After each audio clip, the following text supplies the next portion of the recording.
The Galactic Council considers humanity's application for membership. The dominant species, the Varaxi, pride themselves on their warrior culture and honorable combat traditions. They view warfare as a sacred art, with strict rules, matched forces, declared battles, predictable strategies. Commander Ji-won Kim represents Earth at the council hearing. The Varaxi War Master Throck issues a traditional challenge.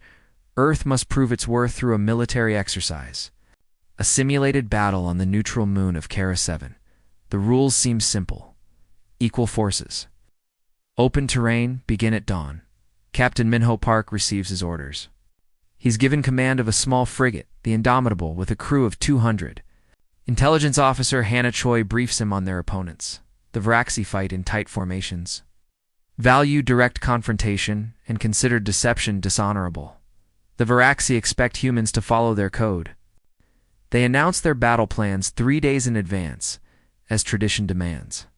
They position their ships in a ceremonial battle formation. Minho listens to their broadcasts and smiles. He doesn't announce anything in return. The Indomitable arrives at Kara 7 under radio silence. Instead of positioning for dawn battle, Minho orders his ship to the moon's dark side. Engineer Duan Lee deploys a network of sensor drones disguised as space debris. Medical Officer Yoonji Seo suggests they're being dishonorable. Minho responds, "They made the rules. We're just playing a different game." While the Varaxi sleep in their quarters, confident the battle begins at dawn, the human crew works through the night. Tactical Officer Junho Nam identifies weaknesses in the Varaxi formation. Communications Specialist Yuna Han creates false sensor readings. At 0300 hours, 3 hours before the expected engagement, Minho gives the order.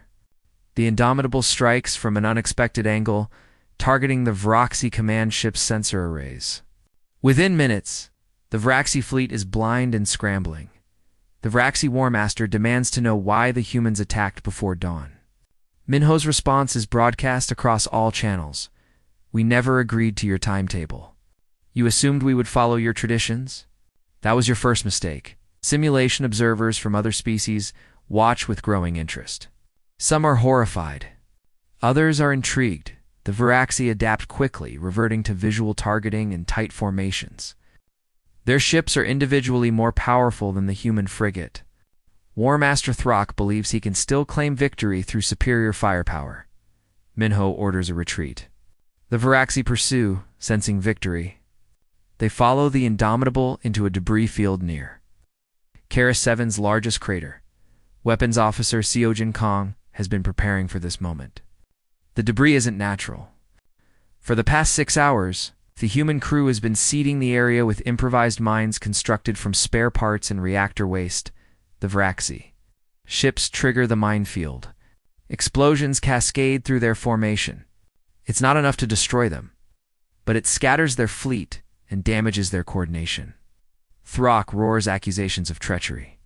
Pilot Hai Jino transmits back. "You have superior weapons, superior numbers, superior shields. We simply used our environment." Is adapting to terrain now dishonorable? The Galactic Council observers debate amongst themselves. Some species accuse humans of violating the spirit of honorable combat. Others note that no actual rules were broken, the humans simply refused to accept. Artificial limitations. Ambassador Giwan watches from the orbital station. She knows this demonstration is about more than winning a simulation. It's about showing the galaxy what humanity brings to the table: unpredictability. The battle continues for another 18 hours. The Varaxi expect the human ship to eventually exhaust its resources. Instead, the Indomitable employs a rotating series of tactics that leave the Varaxi constantly reacting. Science Officer Sunho Park explains human military history to the Council observers. He describes guerrilla warfare, psychological operations, feints within feints. He talks about Sun Tzu, Clausewitz, and the concept that all warfare is based on deception. The Varaxi grow frustrated. Every time they adapt to one human strategy, Minho switches to another. They pursue the Indomitable into a canyon, only to face an ambush from drones. They spread out to avoid mines, only to become vulnerable to focused fire on isolated ships. Intelligence Officer Hannah intercepts Varaxi communications. She detects growing confusion and demoralization. Warrior Throck is losing control of his fleet's morale. They've never faced an opponent who fights without honor. At R23, Minho makes his final move. He broadcasts a surrender message, claiming critical systems failure. The Varaxi close in for the ceremonial acceptance of defeat. The Indomitable erupts from the moon's shadow at full burn. In the simulation, it delivers what would have been a killing blow to the Varaxi flagship. The wargame computers declare the human ship victorious. Throck demands the match be voided for human dishonesty. Council Arbiter Velkin reviews the rules. Every human action, while unconventional, was legal within the parameters of the exercise. The Galactic Council convenes an emergency session. Species representatives are divided. The Varaxi call humans dangerous and untrustworthy. The more pragmatic species see potential allies who think outside conventional limitations. Ambassador. She doesn't apologize for human tactics. Instead, she explains, "We come from a world where survival meant innovation, where the weak learn to defeat the strong through ingenuity. We don't fight fair, because fair is a luxury only the powerful can afford." She continues, "Every species here achieved dominance on their homeworld, then carried those same strategies into space. You fight the way apex predators fight with strength and honor. We fight the way persistence predators fight with endurance and creativity. The galaxy has room for both approaches." Council debates rage for days. Eventually, a compromise emerges. Humanity is granted provisional membership, but with a caveat: human military advisors must share their asymmetric warfare doctrine with willing species. Commander. Minho and his crew become unexpected celebrities. The Indomitable is renamed the Paradigm. Shift.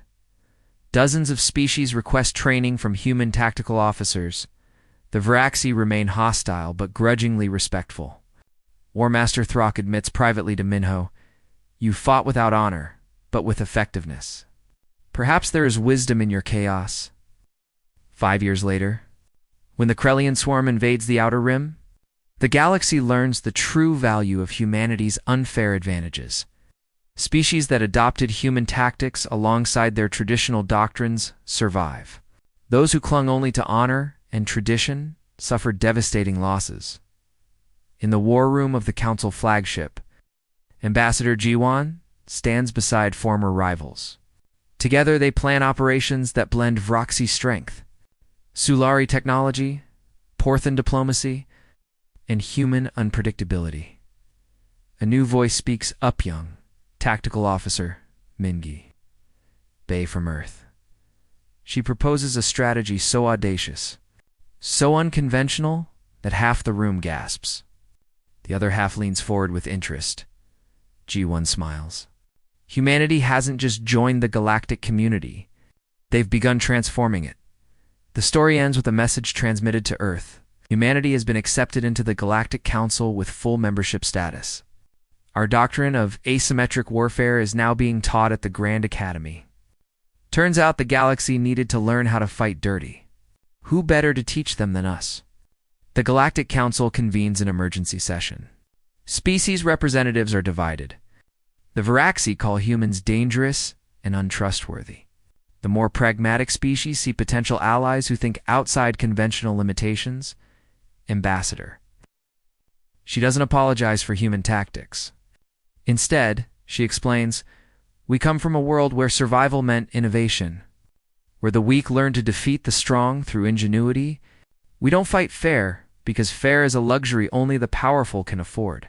She continues, "Every species here achieved dominance on their homeworld, then carried those same strategies into space. You fight the way apex predators fight with strength and honor. We fight the way persistence predators fight with endurance and creativity. The galaxy has room for both approaches." Council debates rage for days. Eventually, a compromise emerges. Humanity is granted provisional membership, but with a caveat: human military advisors must share their asymmetric warfare doctrine with willing species.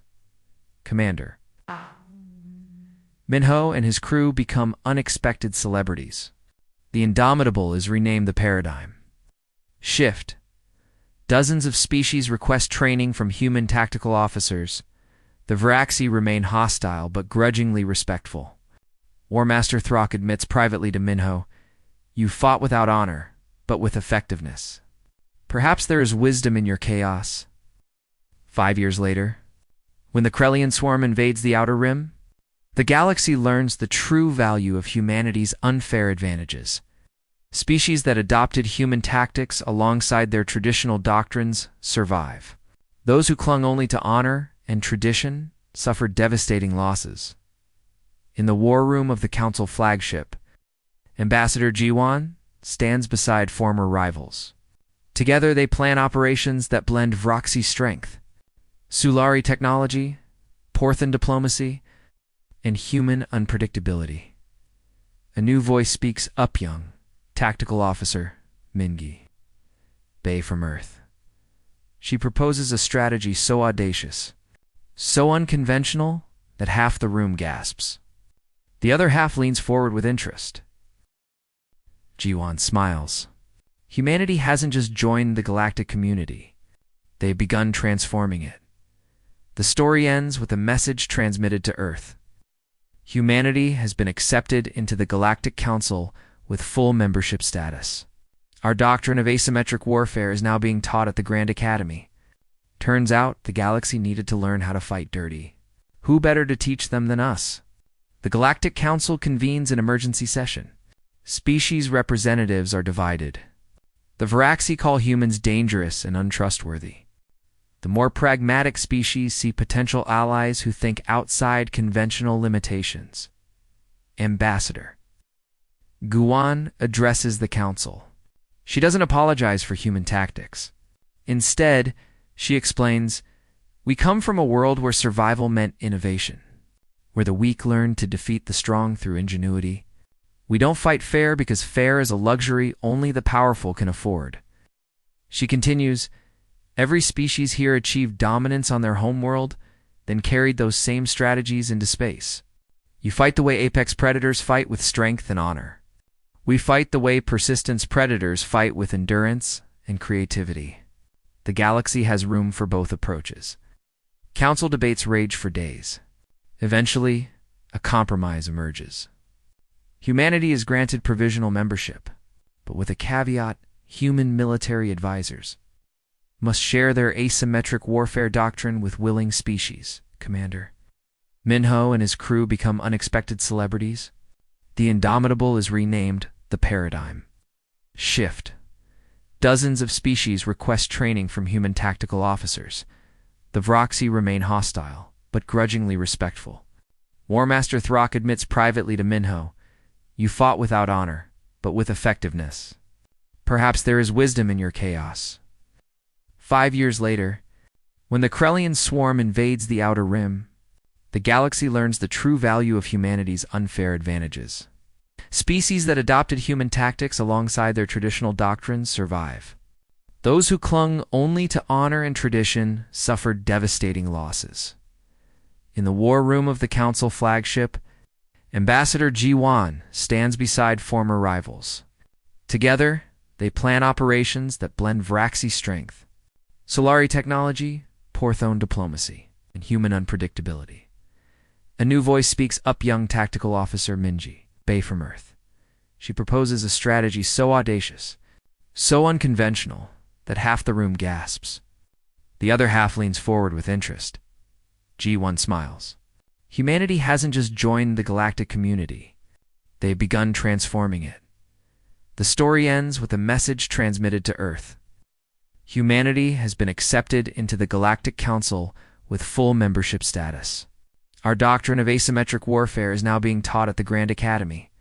Turns out the galaxy needed to learn how to fight dirty.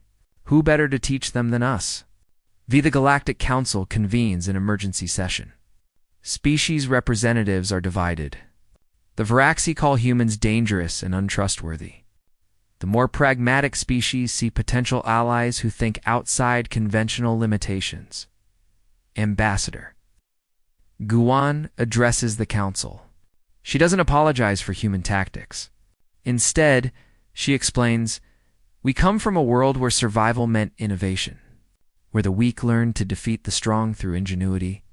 We don't fight fair because fair is a luxury only the powerful can afford." She continues, "Every species here achieved dominance on their homeworld, then carried those same strategies into space. You fight the way apex predators fight with strength and honor. We fight the way persistence predators fight with endurance and creativity. The galaxy has room for both approaches." Council debates rage for days. Eventually, a compromise emerges.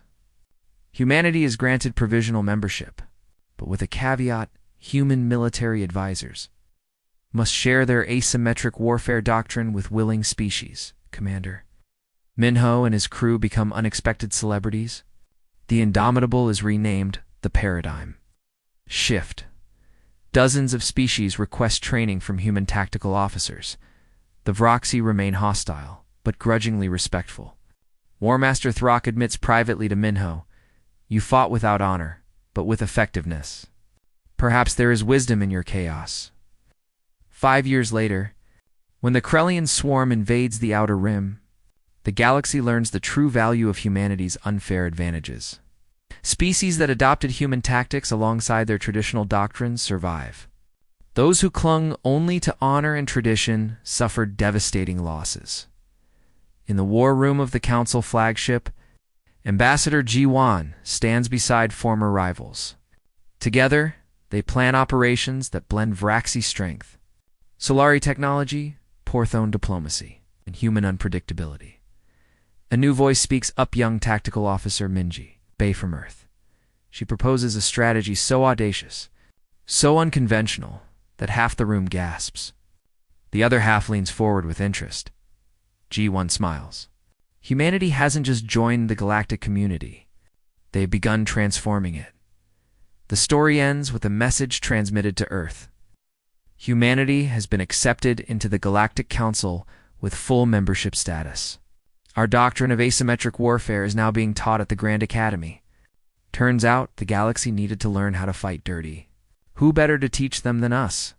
The Galactic Council convenes an emergency session. Species representatives are divided. The Varaxi call humans dangerous and untrustworthy. The more pragmatic species see potential allies who think outside conventional limitations. Ambassador Guan addresses the council. She doesn't apologize for human tactics. Instead, she explains, "We come from a world where survival meant innovation, where the weak learned to defeat the strong through ingenuity. We don't fight fair because fair is a luxury only the powerful can afford." She continues, "Every species here achieved dominance on their homeworld, then carried those same strategies into space. You fight the way apex predators fight with strength and honor. We fight the way persistence predators fight with endurance and creativity. The galaxy has room for both approaches." Council debates rage for days. Eventually, a compromise emerges. Humanity is granted provisional membership, but with a caveat: human military advisors must share their asymmetric warfare doctrine with willing species. Commander Minho and his crew become unexpected celebrities. The Indomitable is renamed the Paradigm Shift. Dozens of species request training from human tactical officers. The Vroxy remain hostile, but grudgingly respectful. War Master Throck admits privately to Minho, "You fought without honor, but with effectiveness. Perhaps there is wisdom in your chaos." 5 years later, when the Krellian swarm invades the Outer Rim, the galaxy learns the true value of humanity's unfair advantages. Species that adopted human tactics alongside their traditional doctrines survive. Those who clung only to honor and tradition suffered devastating losses. In the war room of the Council flagship, Ambassador G1 stands beside former rivals. Together, they plan operations that blend Vraxi strength, Solari technology, Porthone diplomacy, and human unpredictability. A new voice speaks up: young tactical officer Minji, Bay from Earth. She proposes a strategy so audacious, so unconventional, that half the room gasps. The other half leans forward with interest. G1 smiles. Humanity hasn't just joined the galactic community. They've begun transforming it. The story ends with a message transmitted to Earth. Humanity has been accepted into the Galactic Council with full membership status. Our doctrine of asymmetric warfare is now being taught at the Grand Academy. Turns out the galaxy needed to learn how to fight dirty. Who better to teach them than us? The Galactic Council convenes an emergency session. Species representatives are divided. The Varaxi call humans dangerous and untrustworthy. The more pragmatic species see potential allies who think outside conventional limitations. Ambassador Guan addresses the council. She doesn't apologize for human tactics. Instead, she explains, "We come from a world where survival meant innovation, where the weak learned to defeat the strong through ingenuity. We don't fight fair because fair is a luxury only the powerful can afford." She continues, "Every species here achieved dominance on their homeworld, then carried those same strategies into space. You fight the way apex predators fight with strength and honor. We fight the way persistence predators fight with endurance and creativity. The galaxy has room for both approaches." Council debates rage for days. Eventually, a compromise emerges. Humanity is granted provisional membership, but with a caveat: human military advisors must share their asymmetric warfare doctrine with willing species, Commander. Minho and his crew become unexpected celebrities. The Indomitable is renamed the Paradigm Shift. Dozens of species request training from human tactical officers. The Varaxi remain hostile, but grudgingly respectful. War Master Throck admits privately to Minho, "You fought without honor, but with effectiveness. Perhaps there is wisdom in your chaos." 5 years later, when the Krellian swarm invades the Outer Rim, the galaxy learns the true value of humanity's unfair advantages. Species that adopted human tactics alongside their traditional doctrines survive. Those who clung only to honor and tradition suffered devastating losses. In the war room of the Council flagship, Ambassador G1 stands beside former rivals. Together, they plan operations that blend Varaxi strength, Solari technology, Porthone diplomacy, and human unpredictability. A new voice speaks up: young tactical officer Minji, Bay from Earth.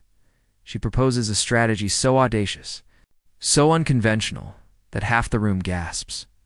The other half leans forward with interest. The Vreth surrender message reached Earth within minutes. Admiral Juan read it once, then set it aside without comment. "Continue operations," she said simply. Commander Sora looked up from her station. "Sir, they are offering full surrender. Shouldn't we at least respond? We told them 24 hours. It has been 22. They ignored our deadline. Now they learn what that means." Juan pulled up the tactical overview. Red markers showed Vreth positions across dozens of systems. Besides, this is not about one fleet. This is about the entire sovereignty. We are not accepting surrender from Overlord Threxus. We are waiting for the High Command to surrender. Across Vreth space, the Empire was coming apart. Commander Junho's broadcast had done its work. 40 species that the Vreth had conquered now saw proof of their oppressors' crimes. They saw evidence that the mighty Vreth could be defeated. And most importantly, they saw that someone was already fighting back. On the tributary world of Kalos, the local population rose up. They stormed the Vreth garrison with whatever weapons they could find. They were not soldiers. They were farmers and merchants and teachers, but they were done being slaves. The Vreth garrison was small, only 200 soldiers. They could have massacred the mob easily, but then 3 human transport ships appeared in orbit and dropped supplies. Real weapons, body armor, communication equipment. The Kalos resistance suddenly had teeth. Similar scenes played out on 14 other worlds. Some rebellions succeeded, some failed, but every one of them forced the Vreth to divert military forces. Forces they desperately needed elsewhere. Director Yunji watched the cascade of events from her command center. Each blinking light on her display represented an active operation. There were hundreds of them now. Sabotage, Intelligence gathering. Support for resistance movements. Psychological warfare. Everything coordinated. Everything planned years in advance. The Vreth High Command has declared a state of emergency, her assistant reported. They are recalling fleets from the frontier to protect core systems. Good, Yunji said. That leaves their outer territories exposed. Send activation codes to our teams in sectors 9 through 15. Time to hit them where they are weakest. Director, we are receiving a message from High Counselor Vrexith himself. He wants to open direct negotiations with Earth leadership. Yunji allowed herself a small smile. The leader of the Vreth sovereignty was ready to talk. It had taken 3 days. Faster than expected. Tell him we will respond shortly, she said. But first, let us give him something else to think about. She opened a secure channel to Captain Deho. His carrier group had finished operations at Earth and was now moving deeper into Vreth territory. Captain, you are clear for Phase 3. Target the shipyards at Vreth Prime. There was a pause. Vreth Prime. Their homeworld. Correct. Show them that nowhere is safe. But Captain, minimal civilian casualties. We are not the Vreth. We do not target innocents. Understood, Director. The Ed's Indomitable and its battle group jumped into slipspace. They would arrive at Vreth Prime in 16 hours. The Vreth would detect them eventually, but by then it would be too late. On the Eternal Dominion, Overlord Threxus was no longer in command. His superior Fleet Admiral Korvax had taken over via subspace link. Korvax was old military, brutal and direct. He did not believe in surrender. Threxus failed because he was weak, Korvax announced to the remaining fleet officers. He let the humans intimidate him with paper and words. We will show these primitives what real warfare looks like. But Korvax's confidence lasted exactly 4 hours. That was when human ships appeared in 3 separate systems simultaneously and destroyed key military installations. The attacks were surgical. No wasted effort. No random destruction. Every target chosen for maximum strategic impact. The humans were not fighting like barbarians. They were fighting like surgeons, cutting away the Vyart's ability to wage war piece by piece. How are they moving so fast? Korvax demanded.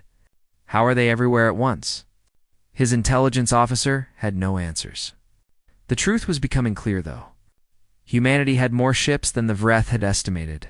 Many more they had been building in secret for decades, preparing for a war that everyone said would never come. At Vreth Prime, High Counselor Vrexith sat in the emergency council chambers with the other 11 counselors. They were arguing, as they had been arguing for 2 days straight. We must negotiate, Vrexith insisted. The humans are destroying us.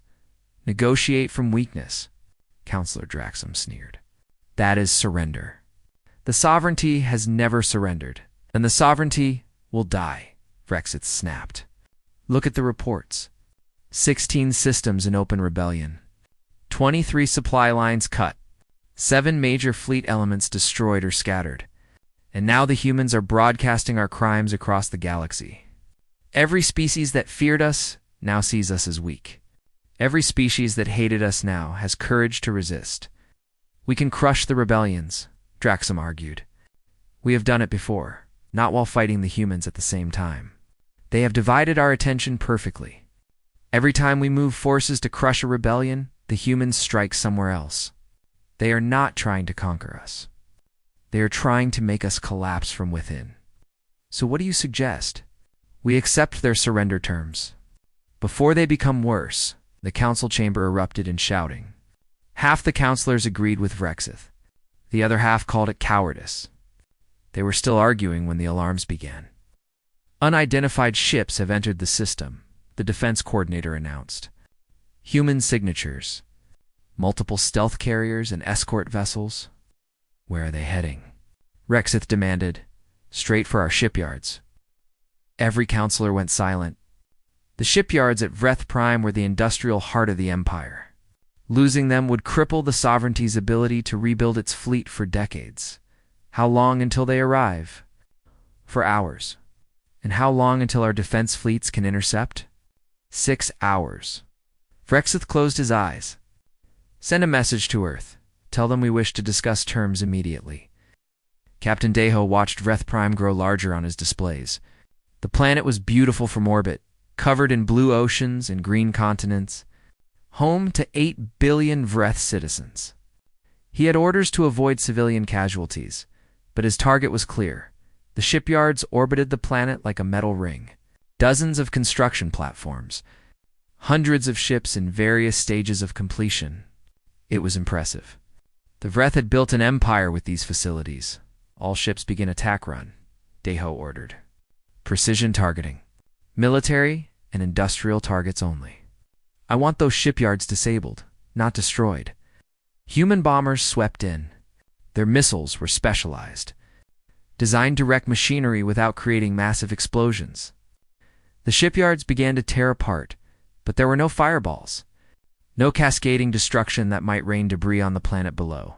Vreth defense stations tried to respond, but they were designed to fight traditional fleets. The human ships were too fast, too coordinated. They had trained for this specific operation in 3 hours. 50 years of Vreth shipbuilding capability was reduced to scrap metal. And through it all, not a single civilian was harmed. The humans did not fire on residential areas. They did not target civilian ships. They proved a point. They could destroy the Vreth military without becoming monsters. As Deho's fleet withdrew, another message went out. This one from Admiral Giwan herself, broadcast across all channels. People of the Vreth sovereignty, her voice was calm and clear. Your leaders chose to threaten Earth. Your leaders chose war. But you are not your leaders. Humanity has no quarrel with ordinary Vreth citizens. Our fight is with your military and your government. We will continue this war until your high command surrenders. Every day they delay, more of your fleet will be destroyed. More of your military power will be eliminated. But your homes, your families, your civilians will remain safe. We are not the Vreth. We do not wage war on the innocent. The message was propaganda, but it was also truth, and it was devastating. Across Vreth worlds, citizens began to question their government. Why were they fighting this war? What had Earth done to deserve invasion? Why were their leaders sacrificing the fleet to maintain pride? High Counselor Vrexith received Ambassador Hais's response within an hour. It was brief. We're willing to discuss your surrender. Send a delegation to neutral space. Coordinates attached. You have 12 hours? Counselor Draxum read the message and threw it across the room. They dare dictate terms to us. Yes, Vrexith said quietly. Because they can. Because they have already won. The only question now is how much more we will lose before we admit it. He looked at the tactical displays. Half the Vreth fleet was gone. The Empire was falling apart, and the humans showed no signs of slowing down. Prepare my ship, Vrexith ordered. I will lead the delegation myself. This war ends now. The neutral station was old and forgotten, a trade outpost on the border between Vreth and independent space. It had been abandoned for 30 years. Now it hosted the most important meeting in galactic history. High Counselor Vrexith arrived with 20 advisors and guards. He expected to see a few human diplomats. Instead, the docking bay was full. Representatives from 40 different civilizations waited. The entire galaxy had come to watch the Vreth surrender. Ambassador Haisu greeted Vrexith personally. She looked exactly as she had during their first meeting. Calm, composed, unreadable. Thank you for coming, High Counselor, she said politely. Please, follow me. The main conference hall had been transformed. Seats lined the walls in tiers, like an ancient amphitheater. Every seat was occupied. Species that the Vreth had conquered. Species that the Vreth had threatened. Species that had simply watched from afar. All of them here now. Vrexith felt humiliation burn through him. This was not a private negotiation. This was a public trial. Is this necessary? He asked Hayasu quietly. Yes, she said. You made your threat public. You broadcast your ultimatum across the galaxy. Your surrender will be equally public. They reached the center of the hall. A simple table waited with 2 chairs. Hayasu took one. Vrexith sat across from her. The document was already there. The same surrender terms she had presented to Overlord Threxis days ago, except now they were worse. These terms are harsher than before, Vrexith noted. You refused our initial offer, Hyasu said. You chose to continue fighting. The price of defiance is high, Counselor. You should have accepted when the terms were generous. Vrexith read through the document. Complete military disarmament. War crime tribunals for Vreth commanders. Reparations to every conquered species. Human military oversight for 50 years. The dissolution of the High Council. Free elections on all Vreth worlds. It was not surrender. It was the end of everything the sovereignty had been. If I sign this, the Vreth Empire dies, Vrexith said. The Vreth Empire is already dead, Hyasu replied. You just have not admitted it yet. Your fleet is scattered. Your territories are in rebellion. Your industrial capacity is destroyed. You have lost this war, Counselor. The only choice now is whether you lose with dignity or with further bloodshed. Vrexith looked around the hall. Every eye was on him. Species that had suffered under Vreth rule. They wanted to see this moment. They needed to see the mighty brought low, and if I refuse, if I order my remaining forces to fight to the last ship, Hyasu did not hesitate. Then we will accommodate you. Human forces will continue operations until no Vreth worship remains intact. We will not occupy your worlds. We will not harm civilians. But your military will cease to exist. And then, when there's nothing left to bargain with, we will impose these same terms anyway. Except by then, tens of thousands more will have died. Vreth soldiers who could have gone home to their families. Is your pride worth their lives? The words cut deep because they were true. Vrexith knew the military situation. Every report was worse than the last. Fleet Admiral Korvax had launched 3 counterattacks. All 3 had failed. The humans did not fight like a desperate species clinging to survival. They fought like a machine, precise and unstoppable. How long have you been preparing for this? Vrexith asked. 40 years, Hyasu said. Since the first time we learned the Vreth sovereignty existed, we studied your tactics, your technology, your history. We knew eventually you would come for us. You had conquered every species in this region. We were just another target on your list. But we did not know about you until 3 years ago. Exactly. We had a 37-year head start. We used it well. Director Yunji watched the proceedings via live feed from Earth. Next to her sat Premier Taijin Beek, the leader of the United Earth government. He was an older man, with white hair and a face carved by years of difficult decisions. Do you think he will sign? Taijin asked. Yes, Yunji said. He has no choice. We have broken the Vreth military. But more importantly, we have broken their reputation. The galaxy no longer fears them. That is more valuable than any destroyed ship. Cost was high. War always has a cost. But we chose the timing. We chose the battlefield. We chose the strategy. Better to pay the price on our terms than on theirs. Taijin nodded. And after? When the Vreth have surrendered and the galaxy watches, then we show them what humanity does with victory. We do not build an empire. We do not seek conquest. We restore the freedom of those who were oppressed, and we make sure this never happens again. At the neutral station, Vrexith made his decision. He pulled out a traditional Vreth signing stylus. It was ceremonial, used only for the most important documents. Surrender qualified. Before I sign, he said, I want something answered. How did you know everything? Our fleet positions? Our communication codes? Our political divisions? You knew things that even our high command did not fully understand. Ieyasu glanced at Dr. Minho Sung, who had remained silent throughout the meeting. He stood and approached the table. We had people inside your territory for 30 years, Minho explained. Traders, merchants, researchers. No one important. No one you would notice. They listened. They learned. They sent information home. Slowly, carefully. We built a picture of your entire civilization piece by piece. By the time you knew Earth existed, we had already mapped your empire completely.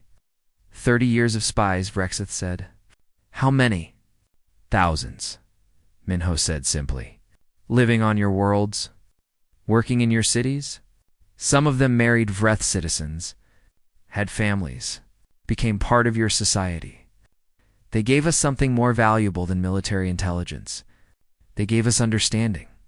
We knew how your culture worked, how your military thought, how your government made decisions. We knew you better than you knew yourselves. Vrexith felt a chill. And these spies, where are they now? Still there? Living their lives. They are not soldiers, counselor. They are just people who agreed to help protect Earth by watching and listening. Some of them are doctors. Some are teachers. Some run small businesses. And all of them reported home once a month for 30 years. The revelation was staggering. The Vreth had not been fighting just Earth's military. They had been fighting against decades of patient intelligence work. They had walked into a trap that had been set before they even knew Earth existed. You planned this war, Vrexith said. It was not an accusation. Just a statement of fact. No, Hyasu corrected. We prepared for it. There is a difference. We hoped you would never come. We hoped we could remain beneath your notice. But hope is not a strategy. So we prepared. We built ships. We trained soldiers. We studied our potential enemies. And when you arrived with your ultimatum, we were ready. Vrexith signed the document. His hand was steady, but his heart was heavy. 3,000 years of Vreth supremacy ended with a single signature. It is done, he said. Hyasu signed as well. Then she stood and addressed the assembled representatives. The war is over. The Vreth sovereignty has surrendered to the United Earth government. Effective immediately, all Vieth military forces will stand down. All conquered territories are hereby released. A transitional authority will be established to oversee the peaceful dismantling of the Vreth military and the establishment of representative government on Vreth worlds. The hall erupted. Some species cheered. Others wept. For many of them, this was the end of decades or centuries of oppression. They were free. Vrexith stood. What happens to me now? You will return to Vreth Prime, Hyasu said. You will announce the surrender to your people. You will cooperate with the tribunals investigating war crimes. If you are found guilty of no crimes yourself, you will be free to live out your life in peace. And if I am found guilty, then you will face justice, the same as anyone else. Vrexith nodded slowly. It was more mercy than the Vreth had ever shown their enemies. The humans fight with honor. We fight to win, Hyasu corrected. But we do not abandon our principles to do it. That is what separates us from you. As Vrexith left to return to his ship, Admiral Guion appeared beside Hyasu. The military commander had watched the entire proceeding silently. It is done, Guion said. Phase 1 is done, Hyasu replied. Now comes the harder part. Winning the peace, they both knew the challenges ahead. Rebuilding shattered worlds, managing the power vacuum left by the Vreth collapse, preventing other aggressive species from trying to fill that vacuum. The war had been carefully planned for 40 years. The peace would require just as much care. 3 months after the surrender, the galaxy looked very different. The Vreth sovereignty was gone, replaced by the Vreth Commonwealth. Free elections had been held. The military was reduced to a small defense force. War crime trials were underway, and 43 former tributary species were now independent nations, premier.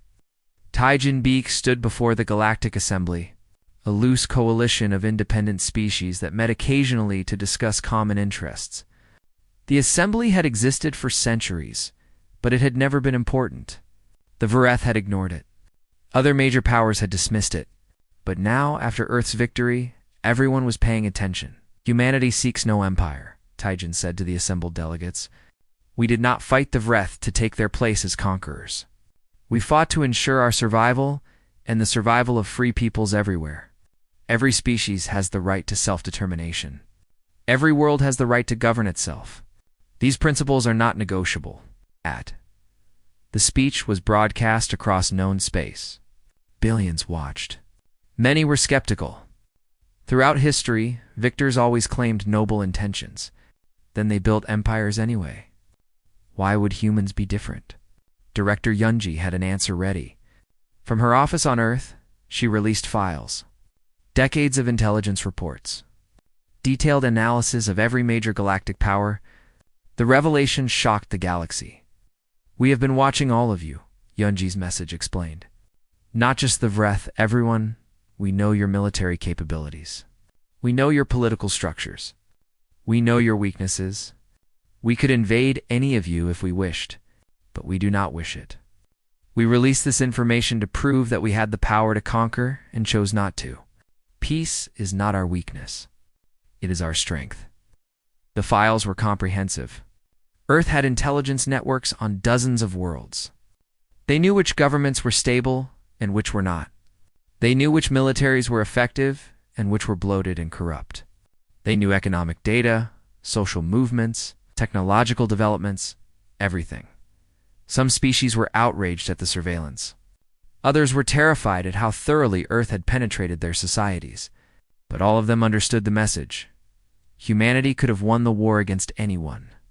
They had simply chosen not to start one. Ambassador Heiyusu toured the former Vreth territories, meeting with new governments and offering assistance. On Kalos, where the rebellion had started, she met with the newly elected president, a former teacher named Velos. "Your people gave us weapons and intelligence," Velos said. "Without that, we would have failed." "Why did you help us?" "Because you wanted to be free," Heiyusu said simply. "And because helping you weakened the Vreth, our interests aligned, and now. Will you leave us to rebuild on our own? We will offer assistance if you want it. Trade agreements, technology sharing, educational exchanges. But we will not demand anything in return. Your freedom is yours. We do not seek to replace the Vreth as your masters." Velos studied the human ambassador carefully. "Forgive me, but that is difficult to believe. Every powerful species seeks to expand their influence. Then judge us by our actions," Heiyusu said. "Give us 5 years. If we break our word, you can tell the galaxy that humans are just another empire. But if we keep our promises, perhaps we can build something different. A galaxy where species cooperate instead of conquer." The conversation was repeated dozens of times on dozens of worlds. Some believed humanity's promises. Others remained suspicious, but all of them were willing to try. The alternative was returning to the chaos of competing empires. And no one wanted that. Admiral Giwan oversaw the creation of the Rapid Response Fleet, a new military organization designed for a different kind of warfare. Captain Deho was promoted to lead it. "Our job is not conquest," Kwan explained to the assembled captains. "Our job is intervention. When aggressive species threaten peaceful ones, we respond. Fast, hard, overwhelmingly. We make it unprofitable to wage wars of aggression. And if multiple conflicts emerge simultaneously," one captain asked, "we prioritize based on humanitarian need and strategic importance. We cannot be everywhere. But we can be enough places to deter most aggressors. Our reputation will do the rest." That reputation was already working. 3 species that had been planning military expansion quietly canceled their plans. 2 border disputes were resolved through negotiation when both sides realized that human observers were watching. The galaxy was learning a new lesson. Starting a war might bring Earth's attention. And no one wanted that. On Vreth Prime, High Counselor Vrexith attended his war crimes trial. He was found not guilty of direct atrocities, but guilty of enabling them through negligence. His sentence was community service, 5 years helping rebuild worlds the Vreth had damaged. It was humiliating for a former leader, but it was also merciful. Many had expected execution. Why this sentence? Vrexith asked the human judge, a stern woman named Jisun Kong. "Because you can do more good alive than dead," Judge Jisun explained. "Because we believe in redemption. Because punishing you harshly would only create resentment, and we need cooperation, not revenge. The old Vreth would have executed their enemies. We noticed. That is why you lost. Fear creates obedience, but it also creates hidden enemies. We prefer loyalty, earned through respect. Rexith began his service on a world called Terrace, where Vreth forces had destroyed an entire city during the conquest. He worked alongside human volunteers and local survivors, clearing rubble and rebuilding homes. It was hard work. Humbling work, but also necessary work. One day a Terrace child asked him why the Vreth had attacked their world. Rexith had no good answer. Because we were strong and you were weak. Because we believed strength gave us the right to rule. And now? The child asked. Now I know that strength without wisdom is just violence. The humans taught us that lesson. The story of Rexith working to rebuild what his people had destroyed spread across the galaxy. It became a symbol. The mighty could fall. The fallen could redeem themselves. Change was possible. Back on Earth, in a secure conference room, the core leadership met. Premier Taijin, Admiral Juan, Director Yunji, and Ambassador Haisu. They reviewed the past 3 months and planned the next steps. The Vreth are contained, Giwan reported. The Commonwealth is stable. Most of their former territories are transitioning peacefully. The Jotun hegemony is making concerning moves near the Cygnus sector, Yunji added. They may be testing whether we will respond to aggression outside former Vreth space. Send the rapid response fleet, Taijin decided. Make it clear that our protection extends to all peaceful species, not just former Vreth subjects. That could be seen as expanding our sphere of influence, Haisu cautioned. Let them see it that way, Taijin said. The truth is, we are expanding our sphere of responsibility. There is a difference. We will not conquer the Jotun, but we will not let them conquer others either. They discussed other issues. Economic treaties, technology sharing, cultural exchanges. The work of building a peaceful galaxy was complex and endless, but it was necessary. How long can we maintain this? Quan asked. We are one species trying to police an entire galaxy. We are not policing it, Yanji corrected. We are setting standards. Others will follow, or they will not. But they will know the consequences of aggression. And when they challenge us? Haisu asked. Eventually, someone will test our resolve. Then we respond exactly as we did with the Vreth, Taijin said firmly. Overwhelming force. Precise targeting. Minimal civilian casualties. We show them that aggression is unprofitable. We make peace the rational choice. Not because species are moral, but because war against humanity is suicide. 6 months later, the Jotun hegemony did test Earth's resolve. They invaded a peaceful mining colony. The rapid response fleet arrived within 18 hours. The battle lasted 3 hours. The Jotun fleet was destroyed. The mining colony was liberated. And the Jotun government surrendered immediately. The galaxy learned. War was not profitable anymore. Not when humanity would respond to any aggression anywhere with overwhelming force. Better to trade than fight. Better to negotiate than attack.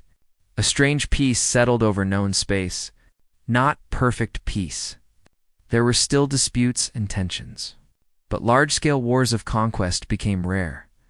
10 years after the Vreth surrender, Premier Taijin gave another speech to the Galactic Assembly. It had grown. More species had joined. More cooperation had emerged.